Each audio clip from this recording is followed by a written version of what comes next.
Teman-teman, buat teman-teman yang baru join, welcome to Foxfest 2023 ya. Ini event yang diinisiasikan oleh CoinFox dan Utopia Club, di mana kita mengundang para expert dari berbagai bidang ilmu atau bisnis untuk ya sharing session dan discussion ya bersama kita semua di sini supaya bisa didengarin sama teman-teman semua. Nanti bakal ada Q&A session juga, jadi feel free to listen and ask later. Ada sedikit pesan sponsor nih. Jadi dari Bitget pertama kita ada giveaway ya. Giveaway hadiah utamanya itu tiket ke Seoul, Korea untuk satu orang pemenang dan 100 USDT untuk 10 orang pemenang. Ya, detailnya bisa dilihat di Instagram kita di foxfest underscore atau di chatroom kita di sesi hari ini ya. Sama yang satu lagi ada dari toko kripto yang baru meluncurkan fitur baru. Mungkin untuk detailnya bisa juga dilihat di Instagram kita dan di kolom chat gitu. Untuk hari ini, pada sore hari ini ya, saya Beta itu akan berbicara tentang e-commerce ya. E-commerce mungkin bahasa yang lebih dikenalnya mungkin metaverse ya, tapi nanti kita akan dengar lebih lanjut apa sih itu e-commerce dan metaverse khususnya untuk businesses ya, businesses. So new ways of businesses approaching their market and doing their business lah. Basically di sini kita ada Rocketman. Halo, sama Joshua ya dari Sekuya. Jadi sedikit intro mengenai speakers kita pada sore hari ini. Jadi Rocketman itu dari Cosmice Metaverse. Nanti mungkin boleh dijelasin ya, Bro ya, Cosmice Metaverse itu kayak gimana. Terus sama Joshua dari Sekuya yang harusnya Metaverse juga ya. Cuma nanti karena mungkin definisi Metaverse-nya beda mungkin ya, nanti boleh dielaborate lebih lanjut. Mungkin bisa gue minta untuk Rocketman dulu. Boleh intro sekaligus menjelaskan sedikit tentang Cosmice ya. Silakan. Oke, thank you. Suara gue udah aman ya? Aman, aman. Aman, Aman. oke. Oke, selamat siang, selamat sore, teman-teman semua di Vlogfest. Thank you banget, Utopia, dan semua yang sudah mendukung acara ini. Beta bro, kita ketemu lagi. So, perkenalkan nama gue Andes, dipanggilnya nama stagingnya Rocketman, tapi kalau buat teman-teman yang udah sering lihat muka gue, khususnya di industri virtual reality, udah pasti tahu nama asli gue Andes. Cuma memang untuk di Cosmice, I use my Rocketman name. Cosmice itu sendiri sebenarnya kita nggak mau bilang itu metaverse ya. Kenapa? Karena nanti mungkin ada penjelasan lebih lanjut yang akan kita discuss nih hari ini nih. Bahwa metaverse is an ecosystem, not a product. So, kita lebih suka menyebut Cosmice sebagai virtual social platform. Jadi, social platform, like social media dan sebagainya. Nah, tapi kita ada di dunia virtual. Nah, virtual social platform Cosmice ini udah kita bangun sejak 2022 dan udah kita luncurin sebenarnya. Tapi kita luncurinnya di Jepang dulu, gitu. Nah, kenapa di Jepang dulu? Nah, nanti mungkin cerita-cerita lebih lanjut nanti ya. Thank you, thank you, thank you. Oke ya, kita lanjut ke speaker kita satu lagi mungkin Bro Josh, boleh di intro Halo, dulu. halo. Ya. Oke, thank you udah untuk undangan ini juga dari CoinFox sama Utopia. So basically, nama gue Joshua, sebagai CEO dan juga co-founder dari Sequoia Multiverse. Kalau kita sih sebenarnya basicnya ngebangunnya, simpelnya lagi ngebangun sebuah gabungan antara Battle Arena, digabung sama konsep daripada MMORPG, yang dimana bakal ada kota-kotanya kan kalau kita main MMORPG gitu. Nah, di sana yang kita bikin konsepnya bisa digabungin, di mana tidak hanya nanti item-item atau hal-hal dari game aja, tapi juga dari dunia nyata bisa digabungin di situ. Karena kita ngelihatnya sih, um, basically definisi metaverse yang disebutkan sebagai dasarnya kan sebenarnya virtual world, gitu. Nah, kita ngelihatnya sebenarnya pintu paling mudahnya itu untuk orang dapat mengenal dari dunia game. Karena orang udah biasa, kita main game udah biasa banget dengan yang namanya um, MMORPG, gitu ya. Dan gamer Indonesia banyak banget, ternyata ada 180 juta di Indonesia aja, gitu. Jadi itu sih landasan daripada Sekuya yang kita bangun. Sekarang kita mulai dari komunitas, satu komunitas, sekarang sudah ada 91 komunitas dengan total 1 juta member di Asia Tenggara. Oke, nice banget. Thank you banget ya. Jadi untuk ini em, ya sama Bro Andes sama Bro Josh sih udah pernah ketemu ya. Jadi kalau Bro Andes sebenarnya pernah ngejelasin juga mengenai Cosmos itu apa segala macam.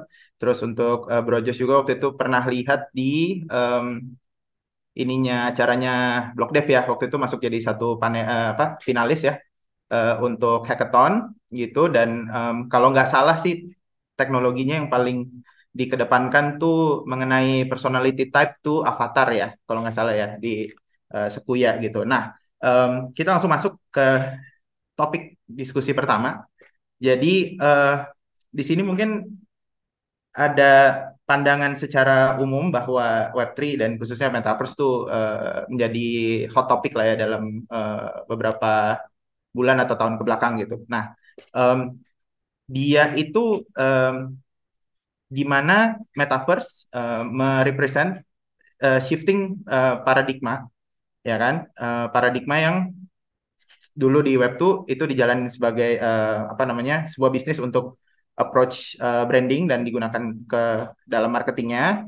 Dan habis itu aset spesifik apa dari si virtual world atau digital universe ini yang em, bisa merubah customer untuk approach bisnisnya gitu, terutama di bidang engagement dan loyalty gitu. Ini kita discuss, mungkin boleh dimulai dari Rocketman dulu mungkin, boleh? Silakan. Ya, thank you. Ya, jadi sebenarnya balik lagi ya, bahwa metaverse itu kalau dari pandangan gua gitu, metaverse is an ecosystem gitu. Jadi it's not a product, it's not a project gitu ya. A whole package ecosystem yang di mana di dalamnya itu ada tadi ya virtual world, terus kemudian gue yakin teman-teman juga udah tahu augmented world gitu kan. Terus kemudian mixed reality world, terus kemudian di sana ada AI-nya itu udah pasti, terus kemudian ada blockchain layer-nya juga gitu dan juga ada konten creator dan juga creator ekonomi yang ada di situ gitu. Jadi sebenarnya ada empat lapisan utama ya. Kalau di breakdown lagi dari empat itu nanti ada 10 gitu. Nah, jadi sebenarnya apa yang udah terjadi hingga saat ini ya, dan gue setuju banget sama Joshua tadi bahwa kalau kita mau memperkenalkan si ekosistem metaverse ini, emang salah satu cara yang paling mudah adalah lewat virtual games gitu ya. Whether that MMORPG ataupun yang lainnya gitu ya, MMORPG yang ada battle arenanya ataupun yang sejenis kayak Cosmos yang emang dia bukan game tapi lebih ke social virtual platform gitu.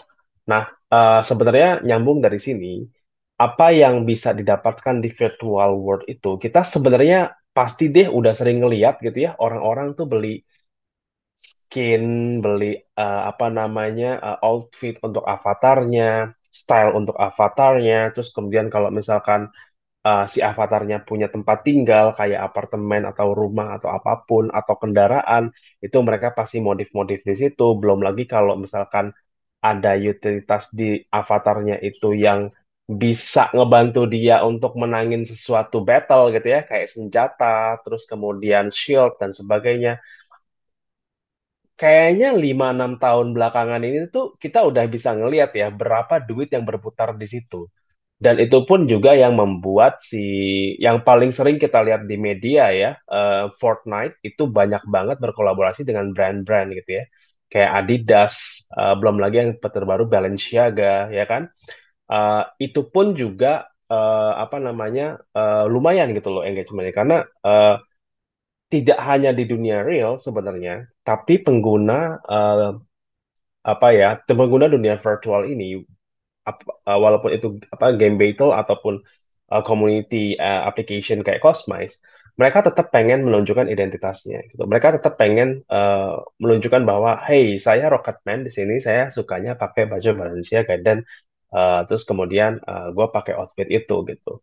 Nah, plus satu lagi yang sebenarnya membuat begitu banyak ya, walaupun di belakang sentimen negatif gitu ya, tapi begitu banyak dari setahun terakhir ini brand-brand yang sudah lebih banyak mencoba masuk ke ranah e-commerce tadi, apa sorry, i-commerce tadi gitu. Nah, kenapa sih mereka masuk ke situ ya? Pertama, mereka bisa nge-reach orang-orang yang mungkin tadinya nggak bisa diri sama mereka. I mean, like brand-brand kayak apa namanya, apa ya, brand-brand fashion yang mungkin menengah ke atas gitu ya, harganya.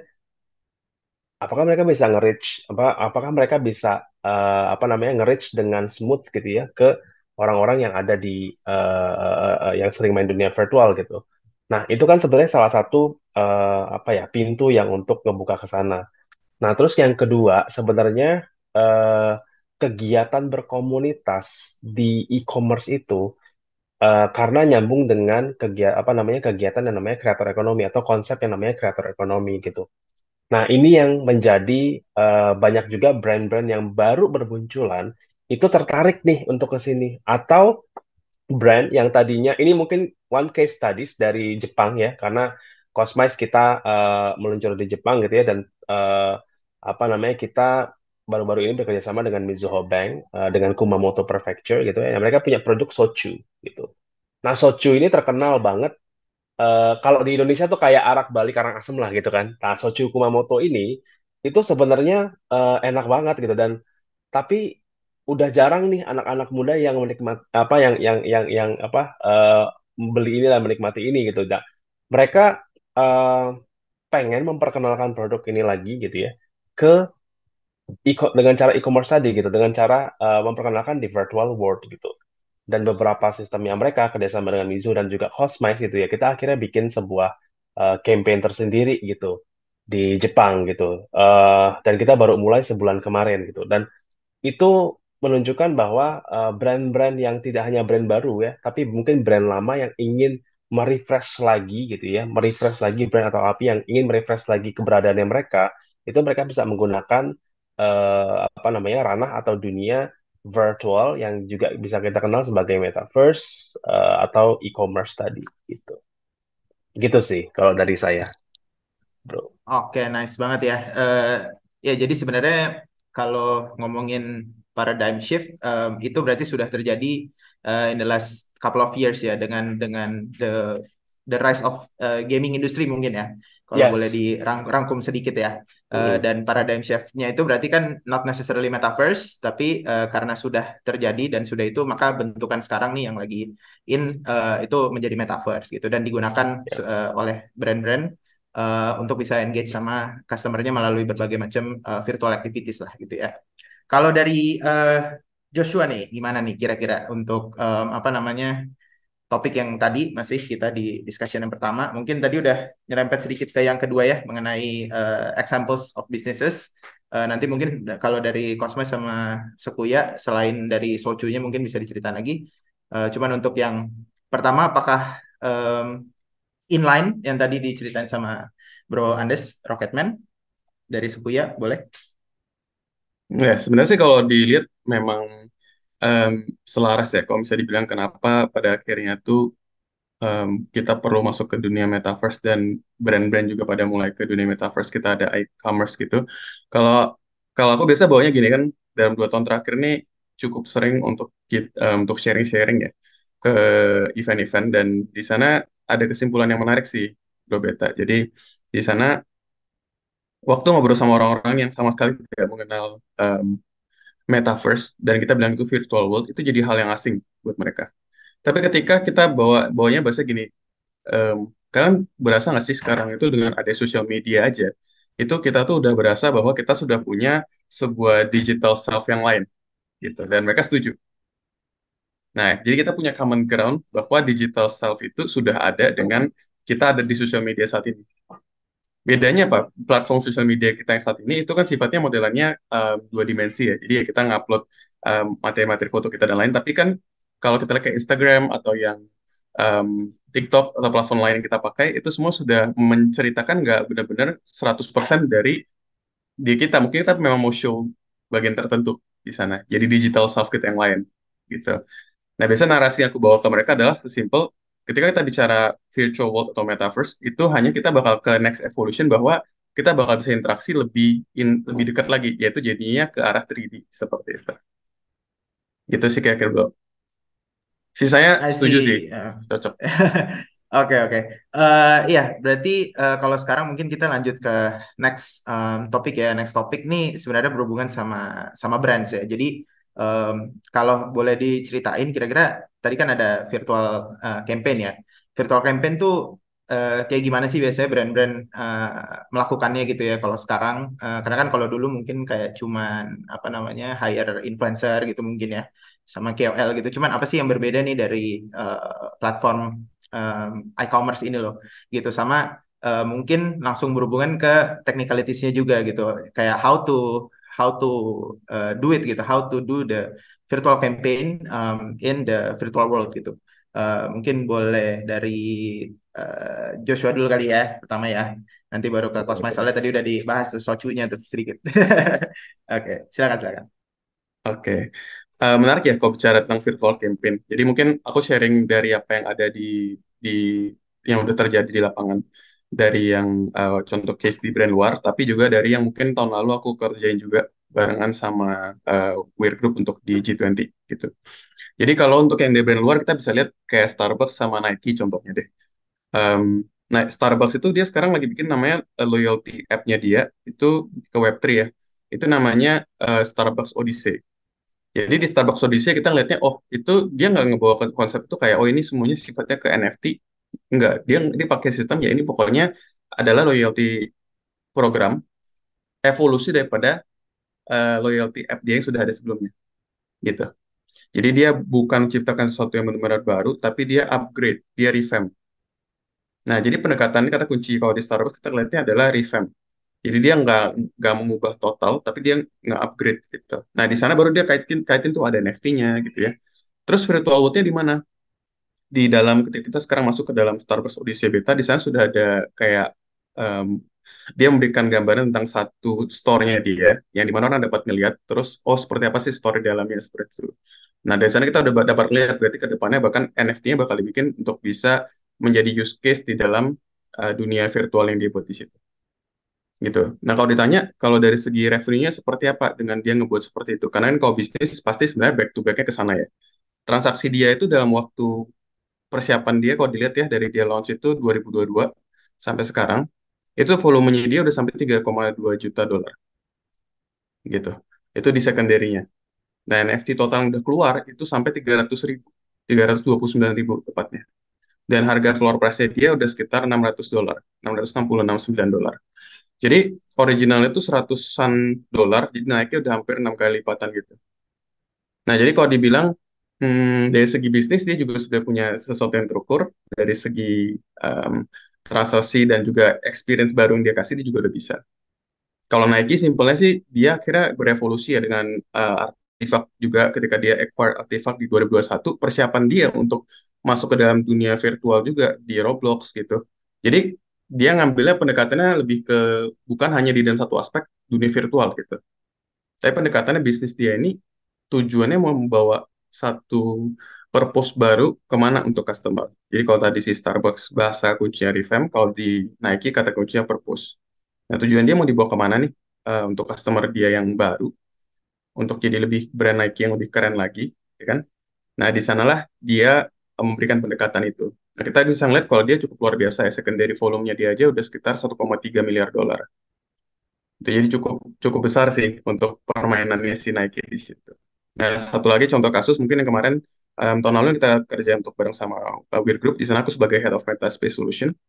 Kita ngebuat Metaverse untuk ditampilkan di G20 G20 Presidential Event. Nah, yang di G20 kita tampilin punya Kadin Indonesia. Jadi yang mempermudah itu adalah ketika kita tampil punya Kadin, adalah sisi Kadin itu kan punya pilar banyak tuh. Dan bisnisnya banyak di situ yang mau ditampilkan. Nah, gimana caranya semua itu bisa ditampilkan dan orang bisa tahu. Kalau kita kasih pakai slide presentasi, kan orang paling cuma sekedar lewat gitu ya. Oh iya, slide presentasi kayak biasa. Dan dia mesti slide mungkin sampai 10 lebih gitu. Tapi dengan adanya sebuah dunia virtual, kita tinggal bawa temanya ada ekoturism. Terus habis itu dia masuk udah kayak di hutan gitu. Ketika masuk jalan-jalan udah kayak di hutan dan dia udah langsung bisa mengenal 8 daripada pilar yang mau kita sampaikan pada saat itu. Jadi sekitar 1.000 delegasi dari seluruh dunia yang datang, ketika mereka mampir mereka udah bisa lihat itu. Gitu. Jadi kalau di Kadin kita bisa lihat dari segi kata kuncinya lebih ke presentasi produk gitu. Jadi presentasi bisa kita pakai tadi purpose juga bisa, dan yang tadi pertama adalah revamp. I see, oke. Mulai ini komen, maksudnya ngajak diskusi lagi ya. Mungkin apa bedanya dengan penggunaan virtual world sama kayak ya website biasa aja gitu, atau kayak apa namanya video video capture gitu dari kayak YouTube untuk menjelaskan si pilar-pilar tadi ya. Apakah sebenarnya ini lebih efektif dan efisien mungkin untuk mereka present produknya ya? Karena kan kalau misal untuk yang purpose sama tadi Starbucks sama Nike itu kan sebenarnya dia revamp itu kan dia maksudnya memang ada teknologinya yang di blockchain tuh memang lebih efektif dan lebih efisien gitu untuk kayak data management dan kayak untuk rolling out apa namanya rolling out dia punya inilah ya, jadi kayak automatednya tuh misal punya loyalty point seberapa ini bisa dipakai di mana-mana itu kan sebenarnya memang harusnya lebih efektif menggunakan blockchain gitu. Tapi kalau yang terakhir ini kan eh, maksudnya ada insight apa nih untuk oh ini kayaknya mendingan kita pakai virtual world deh. Apa gara-gara memang itu lagi in aja? Karena kan kayak Dubai Expo juga dulu kan sempat ya pakai kayak virtual tour gitu-gitu segala macam. Em, itu apakah memang ada researchnya atau hasil seperti apa yang didapat nih dari yang virtual campaign kemarin gitu?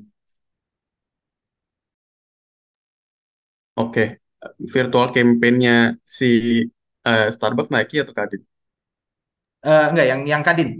Maksudnya Oh, yang Kadin, kenapa oke. ya Hmm. kayak why metaverse atau why virtual world gitu? Mungkin Oke, pertanyaan gampangnya. kalau kalau yang pasti yang pertama pasti kalau bilang tentang hype, ya memang tentu ya, karena kan akhirnya kita bisa Indonesia dilihat oh ikutan nih dengan perkembangan zaman.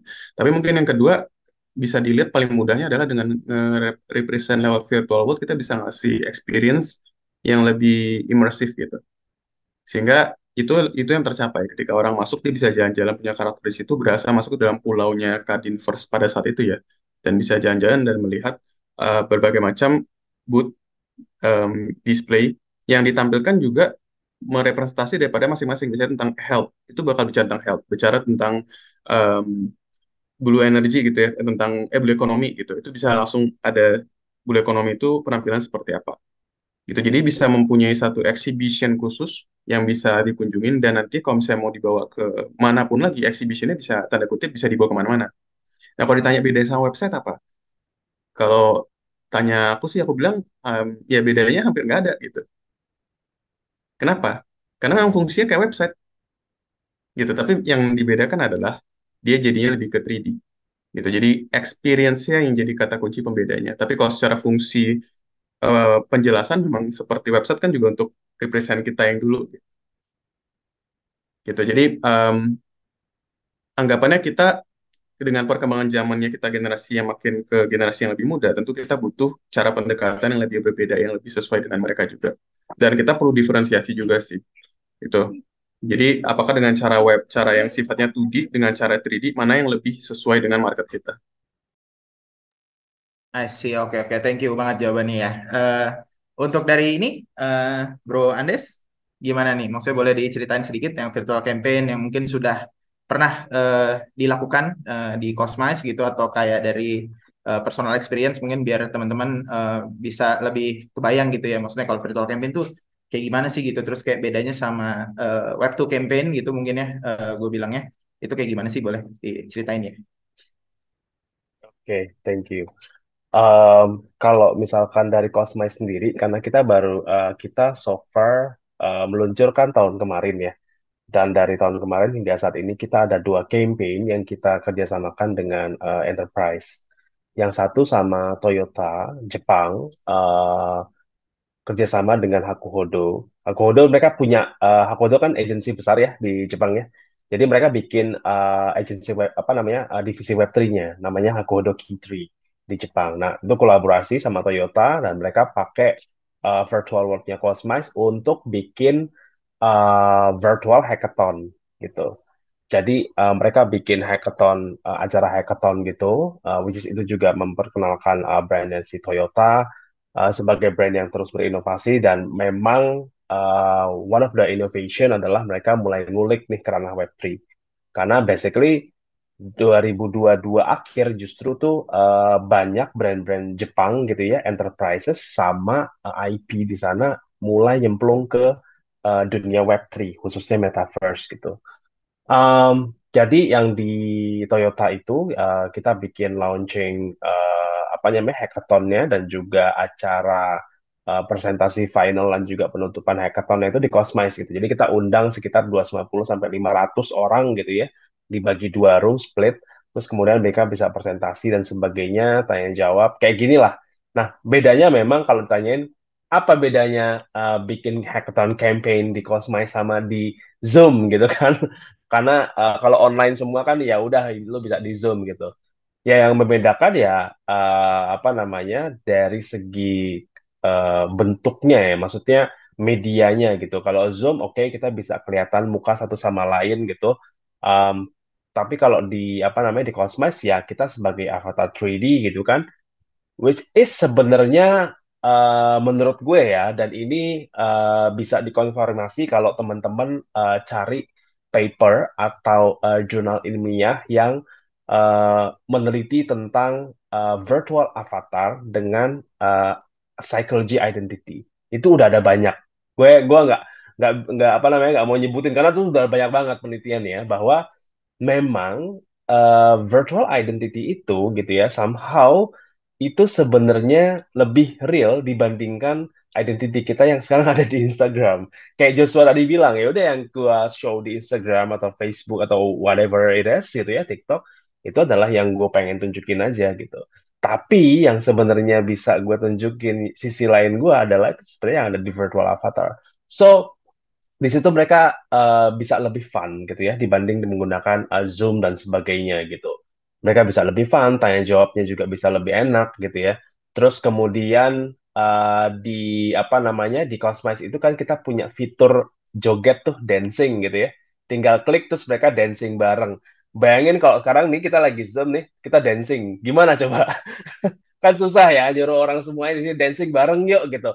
Tapi kalau di virtual world kita bisa tinggal sekali klik gitu kan semua avatarnya dancing bareng gitu kan tinggal kasih aba-aba ya satu dua tiga terus dance terus habis itu bisa apa namanya apa namanya didokumentasiin video bareng itu menarik banget gitu. Kalau dari segi sisi fun-nya gitu ya atau interactivity-nya sebenarnya bisa lebih engage dengan banyak sekali kita kasih gamifikasi-gamifikasi yang ada di dalam virtual world. Itu untuk event si hackathon.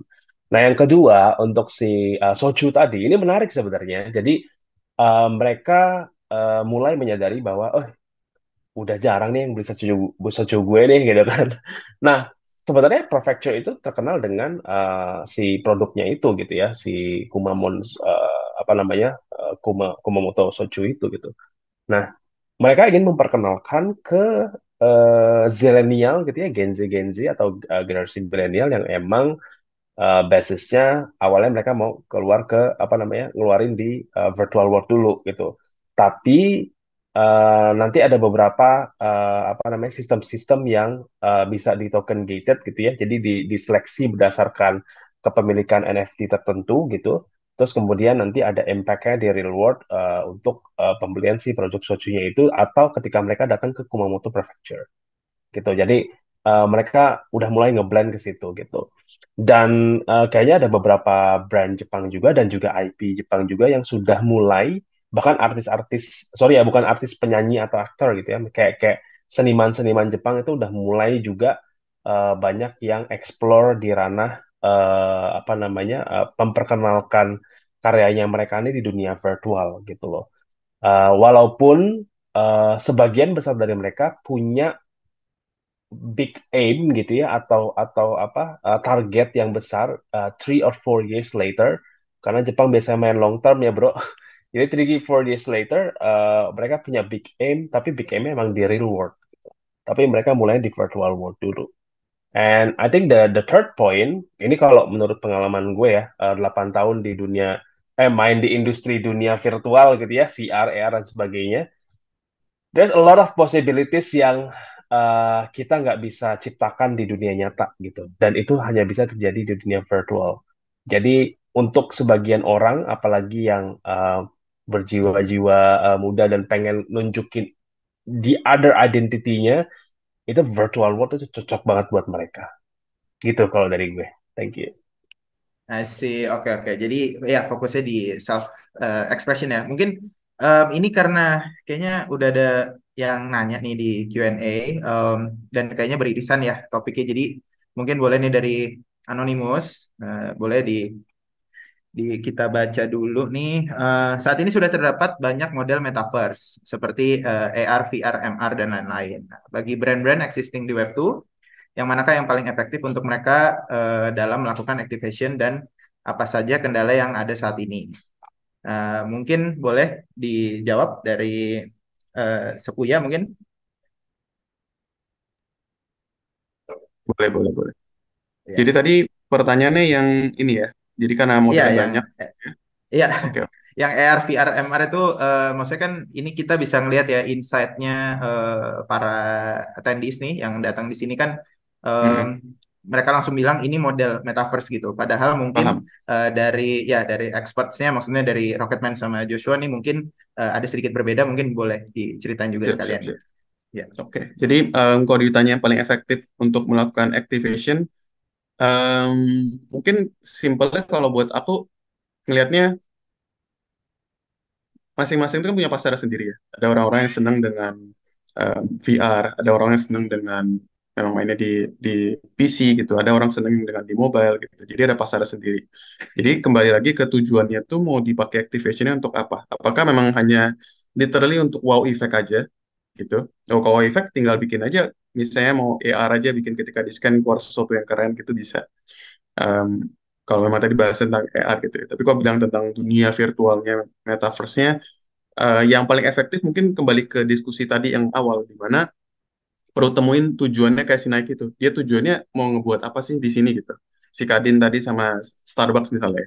Jadi ketika udah ketemu tujuannya, baru kita bisa bikin nih funnelnya untuk menuju kepada campaign yang mau di mau gitu. Sehingga biarlah metaverse-metaverse yang kita buat kayak Brandes dari Sequoia gitu bakal jadi bagian daripada funnelnya itu untuk mengisi tujuan perusahaannya.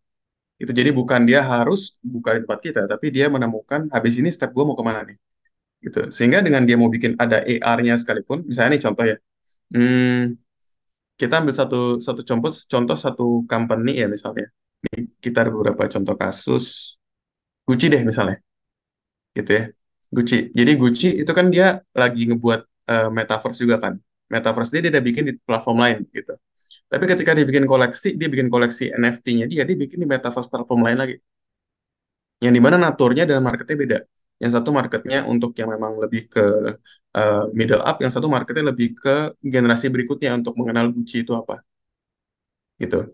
Jadi kalau dibilang yang paling efektif adalah ketika tahu tujuan daripada satu perusahaan itu dia maunya kemana, kalau aku ngelihatnya, dan menggunakan platform-platform yang ada itu sebagai funnel untuk menuju ke sana. I see. Oke, dari Bro Andes mungkin ada yang ditambahin?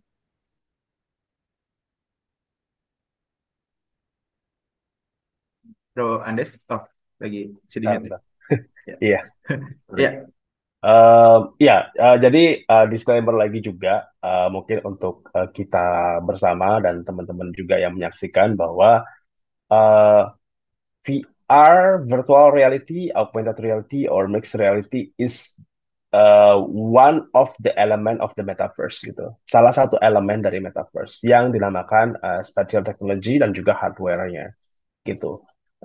Jadi mereka akan melengkapi si metaverse itu sendiri. Tapi kalau kita ngomongin metaverse, lagi-lagi itu akan mengkoneksikan dunia virtual dan segala kegiatannya yang ada di sana dengan dunia nyata dan segala kegiatan yang ada di sana. Jadi yang kita bayangin nih, gua pengen gitu ya setelah kita discuss hari ini gitu, ya, kita membayangkan metaverse itu bukan lagi cuma VR, bukan lagi cuma AR, tapi dunia yang di mana konten digital ya, khususnya konten digital 3D gitu ya, itu akan menjadi seamless, seseamless-seamlessnya dengan dunia kita.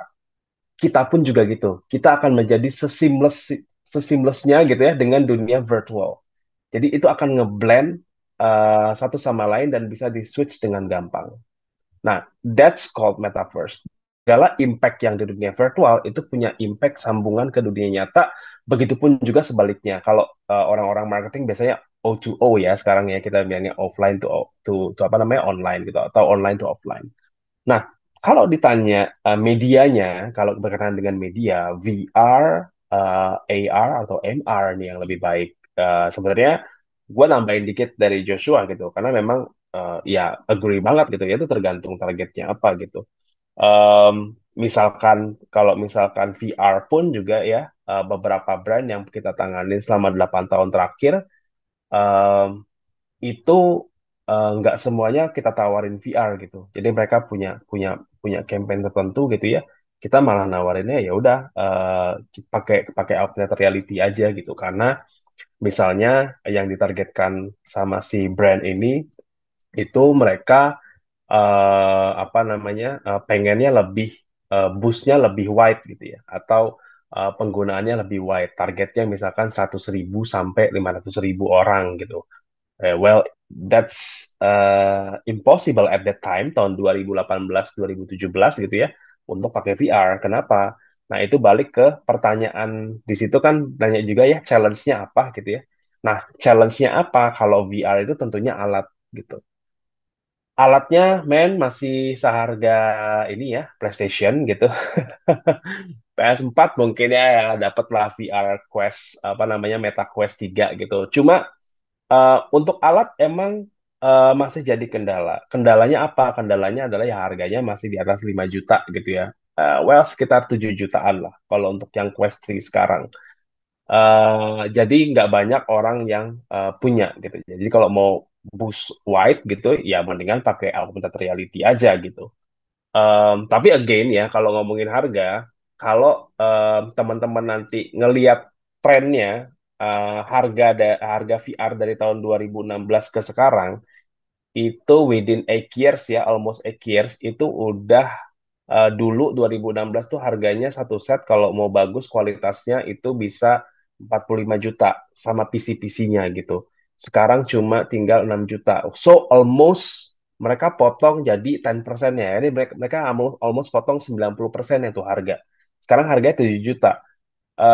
Could be tahun 2025 harganya bisa 4,5 jutaan doang gitu. So dari tren harga yang menurun itu juga menunjukkan bahwa industrinya bertumbuh gitu. Industri metaverse ini as an ecosystem, tapi industri elemen-elemen pendukungnya itu terus bertumbuh. Kalau kita ngomongin devices, kalau kita ngomongin engine untuk buatnya pun juga nanti panjang lagi itu juga terus bertumbuh. Semakin gampang, semakin banyak sekarang orang yang bisa ngebuat konten ya di dunia virtual. Nah, kira-kira itu jawaban tambahan dari gue untuk melengkapi Bro Joshua. Oke, thank you banget ya. Keren banget jawabannya. Semoga bisa menjawab ya yang tadi yang bertanya. Mungkin sekalian ini karena tadi sudah dibahas sedikit. Jadi untuk pertanyaan nomor satu nih dari eh, Mbak Yuka ya, sama Mas Arik nih. Jadi kan mereka tanya mengenai mass adoption ya. Yang pertama ya, apa yang bisa mendorong mass adoption dari metaverse ke depannya, khususnya di Indonesia gitu. Kalau yang satu lagi ngomongin metaverse, berarti semakin sophisticated akan membuat hardware barrier ya, specs requirement buat mobile atau PC dan laptop ya. Gimana caranya metaverse berkembang buat eh, mass adopt market, padahal konsepnya sendiri meninggikan barrier. Nah, ini kan kayaknya bisa kita gabung ya pertanyaannya. Mengenai tadi kan sebenarnya industrinya sudah bertumbuh, udah dengar ya dari tadi Bro Andes. Jadi industrinya bertumbuh dan ya ke depannya pasti akan makin easy to enter kali ya. Jadi entry entry barrier-nya mungkin akan menjadi lebih mudah dan lebih murah gitu kali ya kalau ngomongin apa namanya barrier gitu. Nah, untuk ini berarti boleh dijawab dari perspektif mass adoption virtual world di Indonesia mungkin. Jadi kita kerucutin aja langsung di Indonesia gitu ya. Mungkin boleh dari Bro Andes dulu, silakan. Kalau di Indo. Oke, kalau di Indo ya, mass adoption metaverse di Indonesia, ya sebenarnya hukum alamnya itu sebenarnya sama aja ya. Jadi any kind of new technology or new ecosystem that built by technology ya, kita ngomongin kita nggak ngomongin metaverse dulu, mungkin kita balik ke belakang ngomongin smartphone gitu ya. dulu kita ngerasain apa mobile phone yang gede itu yang pakai yang segini ya bentuknya ya. Gue nggak tahu tuh Beta sama Joshua ngerasain katanya yang segini di bentuknya nih. Terus antenanya segini. Itu tahun 90-an ya. Tahun 90-an awal gitu ya. Let's say Kita, sekarang 2000. gue muka muda, kita sejaman tapi sih bro. Iya kayaknya seumuran ini. Kayaknya seumuran sih. Jadi paham lah tuh. 90-an awal lah ya, itu mulai masuk Indonesia 93 something lah gitu. 80-an ada sih, cuma ya kalangan-kalangan tertentu aja gitu. Tapi kita coba mulai tahun 93 lah. Which is itu sudah berapa tahun tuh? 2003, 2000. Udah 30 tahun ya. Berarti ya. Sekarang udah 20 tahun ya, sorry. 20 tahun. Iya benar, 30 tahun lah. Nah, so dalam rentang berdekade itu gitu ya, sekarang kita udah punya the tech apa namanya smartphone yang sudah sedemikian canggih. Butuh waktu 30 tahun. Nah, kemudian si apa namanya si metaverse ini kalau kita ngomongin mass adoption, um, kita lihat dari paling gampang lihat dari early adopters-nya dulu gitu. Nah, sejauh apa sebuah teknologi baru itu punya potensi yang sangat besar untuk naik gitu ya, meroket menjadi sebuah teknologi yang banyak digunakan oleh orang. Nah, kita ngelihat dari tren si early adopters-nya dulu gitu. Early adopters dibagi dua, early adopters yang in the apa namanya enterprises sama early adopters yang kita nih orang-orang biasa nih gitu. Nah, trennya sebenarnya naik gitu. Jadi penggunaan virtual world ini untuk early adopters dan juga sorry kalau di samping sininya early adapters tuh inovator dulu ya. Jadi kalau kalau kalau satu produk baru atau teknologi baru yang ngerasain dulu tuh si inovatornya nih. Orang-orang kayak kita nih, kayak gue, kayak Beta, kayak si Joshua nih, inovator ini yang duluan makan nih. Habis itu dimodifikasi sedemikian rupa sampai bisa dinikmati oleh early adapters gitu.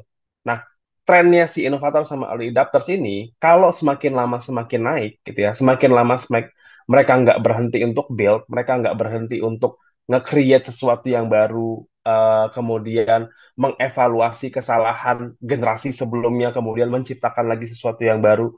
So within 3-4 years itu ya bisa dibilang metaverse ecosystem or Web3 ecosystem will be the next ecosystem for technology and also for the community gitu. Ngelihatnya dari situ aja gitu sih sebenarnya kalau ditanyain apa ya mass apa namanya usage-nya gitu ya. Nah, pinpoint-nya atau titik temunya di mana? Again, kita nggak bisa prediksi future ya, kita nggak bisa prediksi masa depan.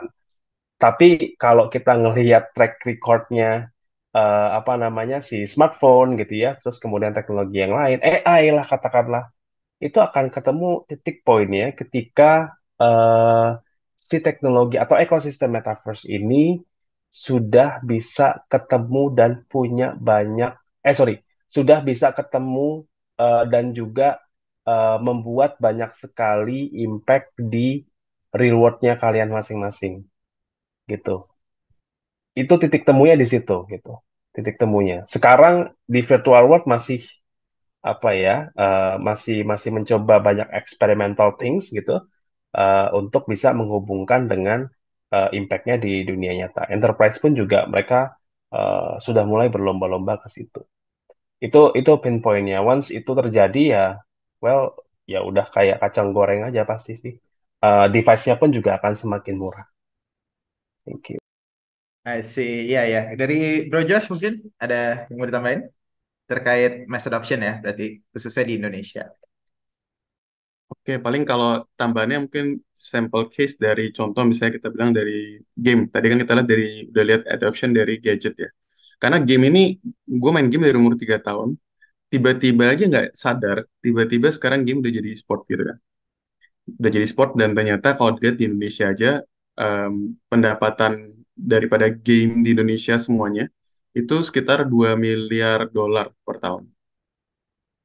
Dan 99% keluar. Jadi 99,5% gitu. Jadi semuanya di luar yang makan tanda kutip itu dari perusahaan-perusahaan luar yang melihat eh, potensinya. Jadi bayangin aja game yang dulunya kita kalau mungkin dulu waktu sekolah main dianggap sama orang tua dibilangnya kayak lu ngapain sih main game terus gitu kan. Lu harusnya belajar gitu-gitu. Sekarang didukung. Ayo kalau memang mau jadi sport gitu kan sampai ada kelasnya gitu kan sampai ada training untuk benar-benar bisa ditekunin.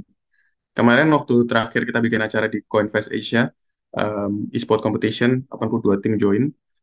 Pemenangnya itu dari Bali ya. Itu mereka mewakili Bali untuk PON. Itu pun juga hadiahnya besar banget tuh. Untuk tim itu ketika kalau mereka menang. Gitu. Jadi anak-anak SMA sudah bisa menghasilkan nominal yang cukup besar banget tuh ketika mereka bisa tekunin e-sport. Nah, kembali sekarang pertanyaannya adalah kapan e-sport itu mengalami mass adoption gitu. Kita kita nggak sadar tiba-tiba udah jalan gitu. Jadi kalau kita tanya entah satu titik poin kapan metaverse, virtual world gitu, itu akan mengalami mass adoption, jangan kaget aja tiba-tiba itu bakal jalan aja. Karena dia nggak bakal bilang, hari ini gua bakal mass adoption ya, yuk rame-rame kita pakai bareng-bareng gitu. Itu nggak bakal. Gitu yang akan terjadi adalah dia bakal berjalan pelan-pelan, lama-lama semua pada pakai gitu kan. Semua pada mulai ke virtual world gitu kan. Device-nya bisa aja mulai dari mobile, nanti bisa dari PC. Nanti yang lebih advance makanya tinggal tinggal tambahin pakai VR udah bisa di-combine gitu. Jadi nggak harus kita berpakunya sama kapan ntar momennya baru gua masuk gitu. Tapi lebih ngelihatnya perkembangannya kita stay updated perkembangannya sekarang sampai seperti apa gitu kan. Dan kira-kira udah bakal mulai pada dibutuhkan gitu. Jadi tentunya kan em, ketika kita yang bisa beradaptasi lebih awal untuk bisa mengambil peluang di situ kita bisa dapat peluang. Ya. Sekarang pasar game segitu besar kita aware ketika sudah 2 miliar dolar bayangin. Itu sekitar 22 triliun rupiah. Jadi ketika pasarnya ada 22 triliun rupiah baru kita kayak mikir gila kenapa 99% diambil tanda kutip keluar gitu.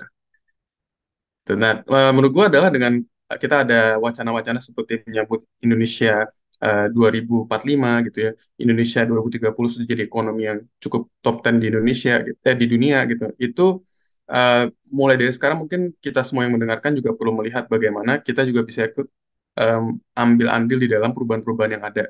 Salah satunya seperti acara keren yang bikin sama Fest ini kan kita bisa belajar bareng-bareng nih tentang bagaimana kita melihat perkembangan industri-industri yang ada seperti itu. Nanti tinggal kita lihat kita pengen andil di mana. Apakah kita mau andil di ikut di metaverse, di crypto, di NFT, ya kan, atau di blockchain-nya sendiri gitu. Bebas sih.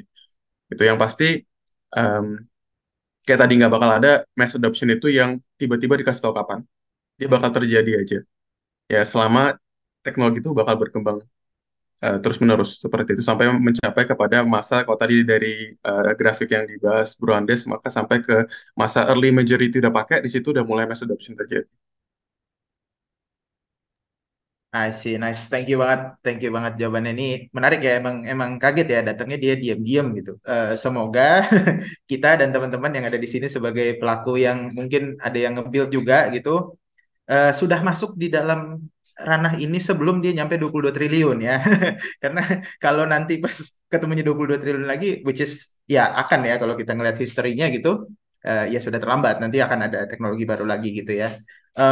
Ini mungkin langsung ngomong ke topik keempat, jadi ini ada potential ethical consideration gitu. Karena kan Cosmice dan Sequoia maksudnya bikin platform gimana caranya untuk mungkin ini eh, terkait ini ya data privacy, user consent sama kebijakan-kebijakan dari virtual advertising gitu. Nah, ini mungkin langsung sekalian juga menjawab untuk pertanyaan yang pertama, apakah yang menjadi penting apakah menjadi penting bagi para pengguna untuk mengetahui atau menggunakan metaverse yang dibangun di atas Web3 gitu. Untuk yang pertanyaan paling pertama ya. Jadi kayaknya bisa disambung nih soalnya berkesinambungan. Mungkin boleh dari Bro Jos dulu, maksudnya mengenai Sepuya ya, gitu. Oke, jadi tadi pertama tentang etikanya, yang kedua tentang perlu di Web3 nggak gitu. Iya, jadi perlu nggak sih sebenarnya tahu gitu apakah metaverse yang dibangun ini di atas Web3? Karena kalau ini tapi dari perspektif gue pribadi ya, karena maksudnya itu di dalam Web3 nggak cuman blockchain, maksudnya ada AI, ada segala macam gitu-gitu. Jadi sepertinya sih perlu nggak perlunya tuh perlu di secara tahu teknologinya aja ya. Tapi maksudnya kadang kan memang penyalahgunaan jargon itu membuat orang-orang jadi skeptical gitu mungkin kali ya untuk kayak Web3 nih, kripto nih, scam gitu-gitu mungkin. Nah, ini Ya, mungkin bisa lebih di elaborate ke arah situnya ya. Jadi sedikit-sedikit ngomongin regulasi juga, privacy gitu-gitu segala macam. Gitu sih. siap-siap. Kalau bicara dalam hal apakah kita perlu di dalam Web3, mungkin bahasannya lebih kayak begini ya. Kita kan nggak pernah bahas apakah HP kita itu ketika orang beli HP, kita ambil dari sudut pandang user. Kalau kita ambil dari sudut pandang developer, tentu semua yang dipilih developer ada yang terbaik, gitu kan? Jika kita ambil dari sudut pandang user gitu.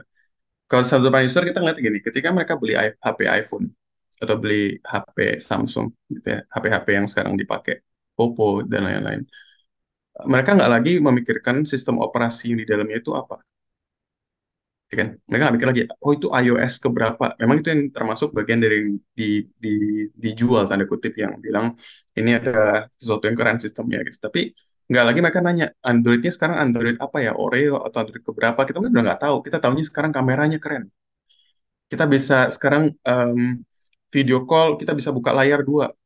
Jadi lebih ke hal-hal fancy yang buat orang juga kayak, oh, gue mau beli HP ini karena beda sama HP lain gitu. Nah, aku lihatnya lebih kayak gitu sih. Web3 sama enggak, menurut aku itu lebih bagaimana kita mau menggunakan teknologi blockchain. Itu kan kita tahu kan, kenapa sih? Kan kita kalau mesti jelasin lagi ke mereka, tentu ketika mereka mau tahu lebih dalam, kita bakal jelasin gitu. Oh, kalau di Web2, kalau misalnya kalian sekarang pakai sosial media sekarang, itu semua yang kalian taruh di situ, itu semua bukan milik kalian gitu. Ternyata semua yang kalian upload itu bisa dipakai sama platform, gitu kan. Kita bisa jelasin itu.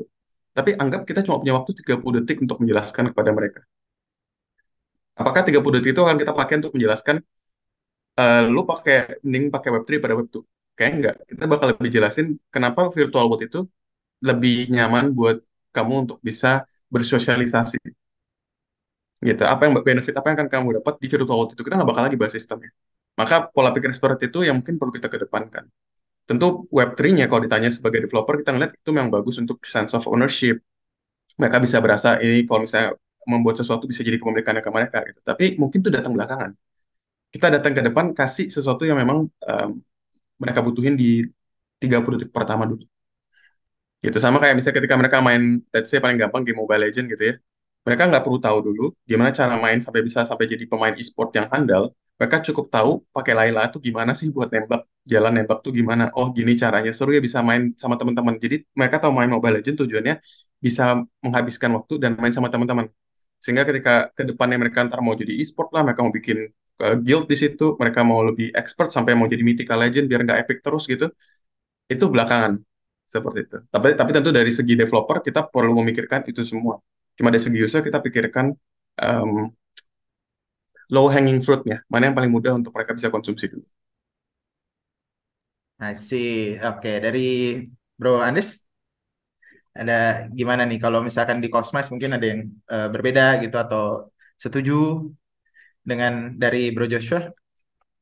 Iya, sama sih sama Bro Joshua. Jadi eh, apa namanya yang kita kedepankan justru itu. Makanya juga Cosmice kan kita we call Cosmice a virtual social platform. Tuh. Kalau ditanyain Cosmice itu kayak apa? Ya udah VR chat campur Kaskus, nah itu Cosmice gitu kan, gitu. eh jadi menjelaskannya itu ya memang menjelaskan ke ke apa namanya ke halayak umum gitu ya bahwa eh, ya oke di belakang kita ada blockchain basis gitu, ada layer blockchainnya gitu, ada NFT dan sebagainya gitu. Cuma yang kita apa namanya sebagai sebuah social platform gitu ya, menurut gua itu belum hal yang penting untuk dikasih tahu di depan gitu. Kalau kata Joshua di 30 detik pertama itu ngabisin waktu untuk ngomongin blockchain itu tuh, aduh mending fungsi utamanya dulu deh untuk itu tadi lo mau ngerasain nggak Kaskus tambah VR chat jadi kayak apa? Jadi kayak Cosmice gitu. Nah, itu kan lebih gampang gitu kalau dijelasin. Tapi 10 balik detik lagi aja tadi Bro Andes, nggak butuh. Itu iya. kalau Bro Andes cuma 10 detik bahkan. Eh, terus apa namanya? Tadi ada pertanyaan ya kalau nggak salah untuk legal ya, apa namanya privacy dan sebagainya. Yaitu based apa namanya salah satu elemen dari kenapa kita di Cosmice ini build on blockchain layer gitu ya. Kita concern dengan data-data privacy dan juga transactional data tentunya. Kalau di kita di Cosmice sendiri, the first thing first yang kita benar-benar regulate ya, yang kita benar-benar research, terus kemudian kita bikin terms and condition dan sebagainya adalah legal sebelum kita ke produk. Jadi oke nih, kita konsepin nih. Itu di Cosmice ceritanya dulu waktu kita kita nge-build pertama kali. kita ada tim dev gitu ya. Tapi yang kita hire ini justru si orang legalnya dulu. Ini kita matengin dulu, bener-bener kita nggak mau salah gitu ya. Kalau kita nge-launch sebuah fitur dan sebagainya, karena harus ada yang kita lindungi bener-bener, yaitu privacy data ini gitu. Yang memang Cosmice sebagai social virtual platform juga ingin membuktikan ke semua pengguna gitu ya bahwa kita juga concern di sini. Dan ini one of the first yang kita perhatiin banget gitu ya di Cosmice gitu. Bahkan kalau kita ngeluarin beberapa fitur baru tuh kita biasanya balik ke legal terms yang udah kita bikin. Ini bakal ngeganggu legal terms yang udah kita bikin nggak gitu. Kalau untuk legalnya sih kira-kira itu yang secara Cosmice ya di Cosmice sendiri emang kita cukup concern ke situ dan kita emang well we hire I think 2 or 3 lawyers lah in Indonesia and Singapore to really focus on this legal terms. Oke, ya, thank you banget. Ya, tidak terasa ya, kita sisa 10 menit lagi kalau dari rundown. Jadi langsung saja ke topik atau pertanyaan terakhir ya. Ini gue gabung aja. Jadi sebenarnya ini harusnya ngomongin masalah marketing strategi sama customer experience ya. Cuman tadi kan sebenarnya untuk secara virtual campaign yang dari brand apa segala macam itu sudah lumayan terbahas lah ya. Eh, Makanya langsung kita masuk ke ini nih. Jadi ada pertanyaan di Web3 sendiri saat ini sudah banyak platform metaverse gitu. Dan mayoritas mempunyai kendala di mana daily active usernya yang kecil gitu angkanya ya. Nah, ini mungkin mungkin kontekstual di Indonesia mungkin tidak. Nanti boleh diperjelas lagi ya dari narasumber.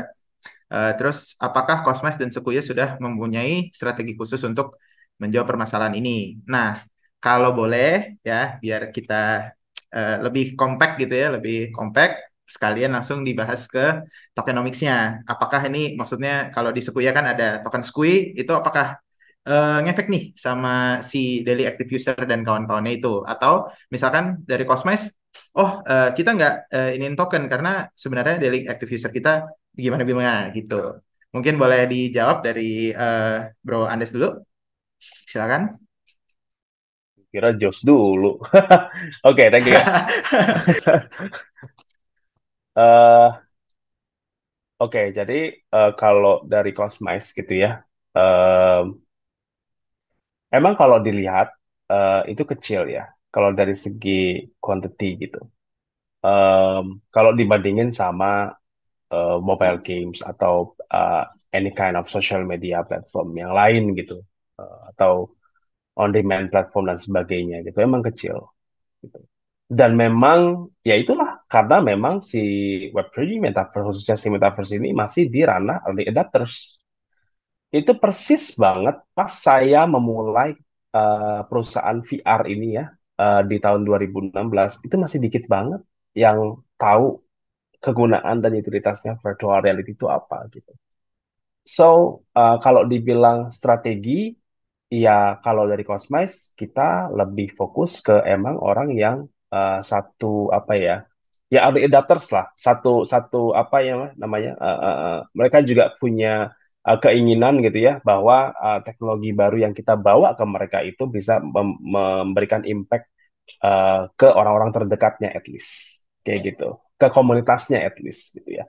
Jadi sekarang kita juga lagi sering banget nih apa namanya khususnya di Indonesia sama Jepang gitu ya kita lagi sering banget untuk engage sama beberapa komunitas gitu ya fans club dan sebagainya gitu. Dan juga beberapa IP nggak masih top tier IP gitu ya nggak masih IP yang udah followersnya puluhan juta gitu atau ratusan juta tapi I mean like IP yang emang mereka pengen punya strategi yang sama dengan kita, itu kita juga lagi engage banyak sama mereka, khususnya di Jepang gitu.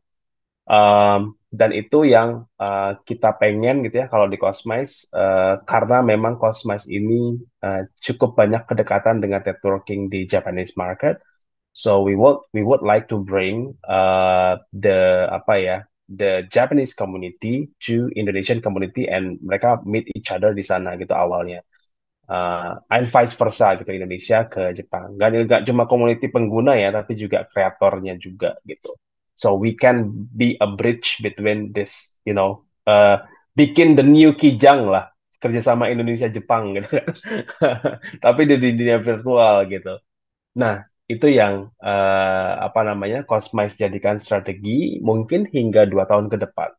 Tapi kita nggak muluk-muluk nargetin kayak wah gila gue mesti 20 juta pengguna MI apa monthly active user gue enggak sih karena kita menyadari juga bahwa teknologinya ya masih early adopters gitu. So with the numbers like 100.000 atau sampai 500.000 monthly active user aja ya itu udah bagus banget sebenarnya gitu. Itu udah well done banget sebenarnya. Tinggal nunggu 3, 5, 6 tahun lagi. So, this is the art of the emerging technology industry sih, kalau gue bilang. Nembaknya emang long term gitu. Oke, terus yang kedua, ini nyambung dengan keputusan kita untuk belum menerbitkan token ya, gitu. Itu emang kita pengen, oke, karena juga marketnya juga lagi bearish juga kan, gitu. Kalau kalau Skoy nerbitin pas lagi anget-angetnya gitu, wah enak gitu. Tapi kalau sekali lagi bearish ya, well, kita justru lagi pengen nguatin use case-nya gitu, banyakin use case-nya. Karena kita sebagai Kaskus yang digabungin sama VR chat, ya artinya gua harus jadi kayak si Kaskusnya dulu gitu loh. Nyediain banyak forum dan threads-nya dulu buat semua komunitas yang ada di Indonesia sama yang ada di Jepang, gue konekin mereka bareng, nanti ketemu lagi sama yang di Southeast Asia, and etc. gitu ya. Jadiin gede dulu, baru abis itu kita mungkin akan ngeluarin token gitu ya, gitu. Oke, thank you banget nih. Dari Bro Josh, silakan. Tersekuya. Ya. Tadi 30 detiknya apa Bang Anda sudah sekarang kalau 30 detiknya Sekue ya. Kalau kita simpel gini, kita lihat di game itu kan sudah banyak kan marketnya tadi udah matang bahkan Indonesia aja. Nah, tapi apa sih challenge ketika mereka mau masuk ke dalam untuk game company Indonesia mereka juga pengen untuk bisa stand out. Masalah gini, mereka mungkin punya game quality tapi mereka nggak punya komunitas. Atau kebalikannya, mereka punya komunitas mereka nggak punya quality di dalam gamenya. Nah, bayangkan kalau misalnya kita punya dua-duanya digabungkan jadi satu. Jadi kita punya yang namanya good quality game, tapi kita juga punya namanya good community. Nah, itulah Sequoia.